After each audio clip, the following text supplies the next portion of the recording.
নমস্কাৰ। এই মুহূৰ্তত আহি পৰিছে দিনটোৰ কেইবাটাও গুৰুত্বপূৰ্ণ খবৰ। অসম তথা ৰাষ্ট্ৰীয় আৰু আন্তঃৰাষ্ট্ৰীয় এনেধৰণৰ গুৰুত্বপূৰ্ণ খবৰবিলাক নিতৌ পাই থাকিবৰ কাৰণে চেনেলটি ছাবস্ক্ৰাইব কৰি ভিডিঅ'টিত একোটিকৈ লাইক কৰি ভিডিঅ'টি শ্বেয়াৰ কৰিবলৈ নিশ্চয় নাপাহৰিব। আৰু এই মুহূৰ্তত দিব বিচাৰিছোঁ এটি গুৰুত্বপূৰ্ণ খবৰ। ইতিমধ্যেই এটি ভয়ংকৰ খবৰ আমাৰ হাতত আহি পৰিছে। তীব্ৰ গতিৰে আহি আছে ঘূৰ্ণী বতাহ বিপৰ্যয়। ইতিমধ্যেই আমাৰ হাতত আহি পৰা প্ৰাপ্ত তথ্য অনুসৰি তীব্ৰ গতিৰে আহি আছে ঘূৰ্ণী বতাহ বিপৰ্যয়। সকলোকে সাৱধানে থাকিবৰ কাৰণে ইতিমধ্যেই হাই এলাৰ্ট জাৰি কৰিছে সমগ্ৰ ৰাজ্যত।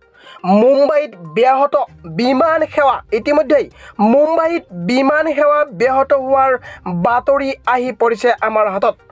অতি তীব্ৰ গতিৰে ঘূৰ্ণী বতাহ বিপৰ্যয় ওচৰ চাপি আহিছে, যাৰ বাবে গুজৰাটৰ উপকূলত সাগৰ ৰুক্ষ হৈ পৰিছে। মুম্বাইতো আৰম্ভ হৈছে ধাৰাসাৰ বৰষুণ। ইয়াৰ ফলত মুম্বাই বিমানবন্দৰত বিমান সেৱাত ব্যাহত হৈছে বুলি জানিব পৰা গৈছে। মৌচম ভৱনৰ মতে 15 জুনত গুজৰাট আৰু পাকিস্তানৰ উপকূলীয় অঞ্চলৰ ওপৰত বিপৰ্যয় ঘূৰ্ণী বতাহে খুন্দা মৰাৰ সম্ভাৱনা আছে। ইতিমধ্যে মুম্বাইত ইয়াৰ প্ৰভাৱ পৰিবলৈ আৰম্ভ কৰিছে। দেওবাৰে নিশা মুম্বাই বিমানবন্দৰত আবদ্ধ হৈ পৰিছে শতাধিক যাত্ৰী। বেয়া বতৰৰ বাবে ৰাতিৰ ভাগত সাময়িকভাৱে বন্ধ হৈ পৰে ৰানৱে, যাৰ বাবে কেইবাখনো বিমান বাতিল কৰা হয়। বহু বিমানে গভীৰ নিশা আনকি সোমবাৰে পুৱাও দেৰিকৈ উৰা মাৰিছে। ইয়াৰ বাবে বহু যাত্ৰীয়ে ক্ষোভ প্ৰকাশ কৰিছে। বিমানৰ অৱতৰণত পলম হোৱাৰ বাবে যাত্ৰীসকলৰ মাজত আতংকও বিয়পি পৰে। অৱশ্যে এই অসুবিধাৰ বাবে ইণ্ডিগো আৰু এয়াৰ ইণ্ডিয়াই যাত্ৰীসকলৰ ওচৰত ক্ষমা বিচাৰিছে। বতৰ বিজ্ঞান বিভাগৰ তথ্য অনুসৰি এই ঘূৰ্ণী বতাহৰ বাবে মহাৰাষ্ট্ৰ, গোৱা, কৰ্ণাটক, কেৰালাত সদ্যহতে প্ৰবল বৰষুণ অব্যাহত থাকিব। আনহাতে অহা 15 জুনলৈকে জাৰি কৰিছে হাই এলাৰ্ট। কিছুমান অঞ্চলত হাই এলাৰ্ট, কিছুমান অঞ্চলত ৰেড এলাৰ্ট আৰু কিছুমান অঞ্চলত অৰেঞ্জ এলাৰ্ট জাৰি কৰা পৰিলক্ষিত হৈছে। অহা 15 জুনলৈকে সাৱধানে থাকিবৰ কাৰণে ইতিমধ্যেই ঘোষণা কৰা হৈছে। আনকি সাগৰীয় উপকূলীয় অঞ্চলতো হাই এলাৰ্ট জাৰি কৰা হৈছে। মাছমৰীয়াসকলক সাগৰৰ মাজভাগৰ পৰা উভতি আহিবলৈ ইতিমধ্যেই প্ৰশাসনে নিৰ্দেশনা প্ৰদান কৰিছে। পৰৱৰ্তী খবৰটো হ'ল বিজেপি নেত্ৰীৰ হত্যাকাণ্ডত জড়িত অভিযুক্ত এজনক গ্ৰেপ্তাৰ কৰিছে আৰক্ষীয়ে। এই মুহূৰ্তত আমাৰ হাতত আহি পৰিছে আন এক গুৰুত্বপূৰ্ণ খবৰ। বিজেপি নেত্ৰীৰ হত্যাকাণ্ডক লৈ ইতিমধ্যেই দিনটোত চাঞ্চল্যকৰ সৃষ্টি কৰিছিল আৰু সমগ্ৰ অঞ্চল বিৰাজ কৰিছিল চাঞ্চল্যৰ। বিজেপি নেত্ৰীৰ হত্যাকাণ্ডৰ লগত জড়িত এজন অভিযুক্তক ইতিমধ্যেই গ্ৰেপ্তাৰ কৰাৰ বাতৰি বিয়পি পৰিছে। গোৱালপাৰাত বিজেপি নেত্ৰী জোনালী নাথৰ হত্যাকাণ্ড সন্দৰ্ভত আৰক্ষীয়ে লাভ কৰিছে ক্লু। এখন বিশেষ বাহনত পৰীক্ষা কৰি আৰক্ষীয়ে লাভ কৰিছে চুলি আৰু তেজৰ চেকুৰা। এয়া মৃত্যুমুখত পৰা জোনালী নাথৰ নে কাৰ সেয়া এই মুহূৰ্তত জানিব পৰা নাই যদিও আনুষংগিক তথ্যই এয়া জোনালী নাথৰে বুলি আৰক্ষীয়ে সন্দেহ প্ৰকাশ কৰিছে। অৱশ্যে এই সামগ্ৰী ফৰেনচিক পৰীক্ষাৰ বাবে প্ৰেৰণ কৰা হৈছে। আৰক্ষীয়ে ইতিমধ্যে AS18L5537 নম্বৰৰ বগা ৰঙৰ বাহনখনৰ গৰাকী হাছানুৰ ৰহমানক গ্ৰেপ্তাৰ কৰিছে আৰু সম্প্ৰতি সোধা পোছা কৰি থকা হৈছে। তথ্য অনুসৰি হাছানুৰৰ সৈতে নাথৰ উক্ত দিনা ফোনেৰে যোগাযোগ হৈছিল আৰু হাছানুৰক লগ ধৰাৰ কথাও ফোনত কোৱা হৈছিল বুলি জানিব পৰা গৈছে।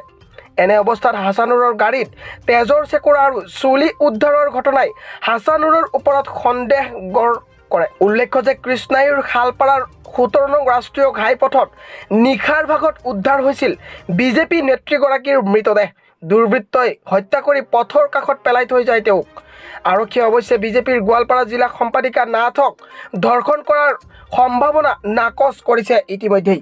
আন এটি খবৰ হ'ল দেশ কঁপোৱা নীল অভি হত্যাকাণ্ডৰ 71 গৰাকী সাক্ষীৰ 70 জনৰ সাক্ষ্য বিগত 5 বছৰত সম্পূৰ্ণ হোৱাৰ বিপৰীতে আজি অন্তিমগৰাকী সাক্ষীৰ সাক্ষ্যদান নগাঁও সত্ৰ ন্যায়াধীশৰ আদালতত গ্ৰহণ কৰা হৈছে। কিহৰ বাবে লেহেমীয়া হৈছে বিচাৰ প্ৰক্ৰিয়া? অভি নীলৰ গোচৰৰ অন্তিমজন সাক্ষীৰ সাক্ষ্য গ্ৰহণ কৰা হ'ল আজি। আপোনালোকৰ নিশ্চয় মনত আছে লোমহৰ্ষক এক হত্যাকাণ্ড। অভি আৰু নীল সমগ্ৰ ৰাজ্য কঁপাই যোৱা এই হত্যাকাণ্ডৰ বিচাৰ প্ৰক্ৰিয়া কিয় লেহেমীয়া হৈছে একাংশৰ মনত ই এক ডাঙৰ প্ৰশ্ন। লেহেমীয়া গতিত চলা নীল অভিৰ বিচাৰ প্ৰক্ৰিয়া শেষ পৰ্যায়ত আহি উপনীত হৈছে। 2018 চনৰ 8 জুনত কাৰ্বি আংলং ডকমকাত খোপা ধৰাৰ সন্দেহত নিৰ্মমভাৱে হত্যা কৰা যুৱ শিল্পী নীলোৎপল দাস আৰু যুৱ উদ্যোগী অভিজিৎ নাথৰ হত্যাৰ বিচাৰ প্ৰক্ৰিয়াক মন্থৰ গতিত চলিছে। দেশ কঁপোৱা নীল অভি হত্যাকাণ্ডৰ 71 গৰাকী সাক্ষীৰ 70 জনৰ সাক্ষ্য বিগত 5 বছৰত সম্পূৰ্ণ হোৱাৰ বিপৰীতে আজি অন্তিম গৰাকী সাক্ষীৰ সাক্ষ্যদান নগাঁও সত্ৰ ন্যায়াধীশৰ আদালতত গ্ৰহণ কৰা হৈছে।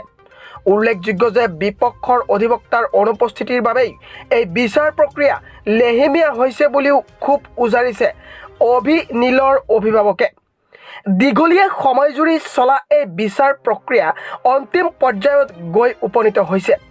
নীল অভিৰ হত্যাৰ উচিত ন্যায় বিচাৰি আদালতলৈ অহা দুয়োগৰাকী পিতৃয়ে নীল অভিৰ বিচাৰ প্ৰক্ৰিয়া খৰতকীয়া কৰাৰ বাবে আদালতৰ লগতে সমগ্ৰ অসমৰ ৰাইজৰ সঁহাৰি বিচাৰিছে। উল্লেখযোগ্য যে আজি আদালতে নীল অভিৰ হত্যাকাণ্ডৰ তদন্তকাৰী বিষয়াৰ সাক্ষ্য গ্ৰহণ কৰিছে। এই সাক্ষ্য গ্ৰহণত আৰু 3-4টা শুনানিৰ প্ৰয়োজন হ'ব বুলিও নীল অভিৰ পিতৃদ্বয়ে সংবাদ মাধ্যমক জনায়। কিন্তু ইয়াৰ পিছত যাতে আদালতে ৰায়দান খৰতকীয়া কৰে তাৰ প্ৰতিও সংবাদ মাধ্যমৰ জৰিয়তে তেওঁলোকে অনুৰোধ জনাইছে। পৰৱৰ্তী খবৰটো হ'ল পুনৰ হাৰিয়ানাত কৃষকৰ প্ৰতিবাদ আৰম্ভ হৈছে। এই মুহূৰ্তত আহি পৰিছে আন এটি গুৰুত্বপূৰ্ণ খবৰ। পুনৰ কৃষকৰ প্ৰতিবাদ আৰম্ভ হৈছে হাৰিয়ানাত। দেশত পুনৰ আৰম্ভ হৈছে কৃষকৰ আন্দোলন। হাৰিয়ানাত 44 নং ৰাষ্ট্ৰীয় ঘাইপথ অৱৰোধ কৰিলে কৃষকসকলে। সূৰ্যমুখী ফুলৰ নিম্নতম সামৰ্থক মূল্যৰ দাবীত লগতে লাঠিচালনাৰ বিৰুদ্ধে এই প্ৰতিবাদ কৃষকসকলৰ। উল্লেখ্য যে প্ৰতিবাদৰ অংশস্বৰূপে পিপলিত কৃষকসকলে এখন মহাপঞ্চায়ত অনুষ্ঠিত কৰে। ইফালে চৰকাৰৰ সৈতে আলোচনাৰ বাবে প্ৰতিবাদকাৰী কৃষকসকলে দুপৰীয়া 2 বজালৈকে সময় দিছিল, কিন্তু কোনো ফলাফল পোৱা নগ'ল, যাৰ বাবে কৃষকসকলে ঘাইপথ অৱৰোধ কৰাৰ কথা ঘোষণা কৰে। প্ৰতিবাদৰ অংশস্বৰূপে কুৰুক্ষেত্ৰৰ GT ৰোডত হাজাৰ হাজাৰ কৃষক সমবেত হয়। বহু স্থানত কৃষকসকলে ট্ৰেক্টৰবোৰ ৰাস্তাৰ মাজত লৈ যায়। ভাৰতীয় কিষাণ ইউনিয়নৰ মুখপাত্ৰ ৰাকেশ টিকাইটে স্পষ্ট কৰি দিছে যে এই প্ৰতিবাদ দীৰ্ঘদিন ধৰি চলি থাকিব। তেওঁ কয় যে চৰকাৰৰ সৈতে সূৰ্যমুখী ফুলৰ MSP আৰু আটক কৃষকসকলক মুক্তি কৰাৰ বিষয়ে কথা পাতিব। তেওঁ উল্লেখ কৰা মতে চৰকাৰে বিজেপি বিৰোধীত থকা সময়ত সকলো দাবী মানি লৈছিল, কিন্তু ক্ষমতালৈ অহাৰ লগে লগে সকলো পাহৰি গৈছে। টিকাইটৰ মতে স্বাধীনতা সংগ্ৰাম 90 বছৰ ধৰি চলিছিল। কৃষকসকলেও আকৌ এবাৰ দীঘলীয়া আন্দোলনৰ বাবে প্ৰস্তুতি চলাই আছে। এই মুহূৰ্তত দিব বিচাৰিছোঁ আন এটি গুৰুত্বপূৰ্ণ খবৰ। শ্ৰী ৰঘুপতিৰ অভিলেখ। অসমীয়া চলচ্চিত্ৰৰ এদিনত সৰ্বাধিক উপাৰ্জন দেওবাৰৰ দিনটোত। এই মুহূৰ্তত এটি গুৰুত্বপূৰ্ণ খবৰ, এটি ভাল খবৰ। অসমীয়া চলচ্চিত্ৰত অভিলেখ সৃষ্টি কৰিলে শ্ৰী ৰঘুপতিয়ে। দেওবাৰৰ দিনটোত উপাৰ্জন কৰিলে সৰ্বাধিক টকা। প্ৰথম দিনটোত 17 লাখ, দ্বিতীয় দিনটোত 38 লাখ আৰু তাৰপিছত দেওবাৰে কৰিলে ৰেকৰ্ড। বহু দিনৰ মূৰত আন এখন অসমীয়া চিনেমাৰ ধামাকা। অভিনেতা ৰবি শৰ্মাৰ চৰ্চিত ছবি শ্ৰী ৰঘুপতিয়ে ভংগ কৰিলে পূৰ্বৰ অভিলেখ।